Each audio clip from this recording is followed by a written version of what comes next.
So hello guys, welcome back to my YouTube channel.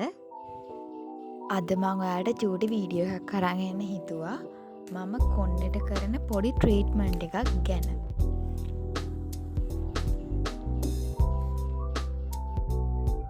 ඒකට ඕන වෙන්නේ මුරුංග කොළ, පොල් චුට්ටක්.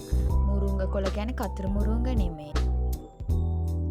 ඒ ටික අපි වතුර චුට්ටක් දාලා බෙන්ඩ් කර ගන්න ඕන. නැත්නම් කොහමද අපි කොටා ගන්න ඕන මෙන්න මේ මම පෙන්නපු විදියට. ඉතින් දැන් මම මේක කොණ්ඩෙට ගා ගන්න හදන්නේ.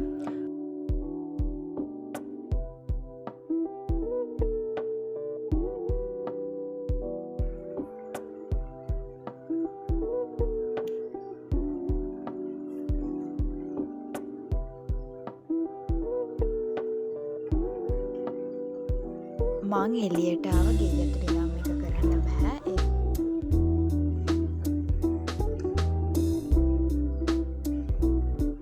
මම මේ ගාන විදියට ඔයාලත් ගන්න කොණ්ඩේ හැම තැනටම යන විදියට.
ආඩි 20කට විතර පස්සේ අපි මේක වොෂ් කරන්න ඕන.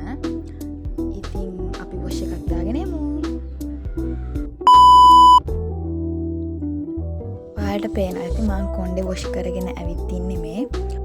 එක දවසක් කරලා මේක රිසල්ට් එක ඔයාලට ගන්න බෑ. සතියට දවස් දෙකක් මාසයක් විතර මේක try කරලා බලන්න. පැහැදිලි වෙනසක් ඔයාලට දකින්න පුළුවන් වෙයි. එහෙනම් ඉතින් අදට මං ගිහින් එන්නම්. ඔයාලා මේක කරලා බලන්න. රිසල්ට් කියන්න. එහෙනම් bye bye.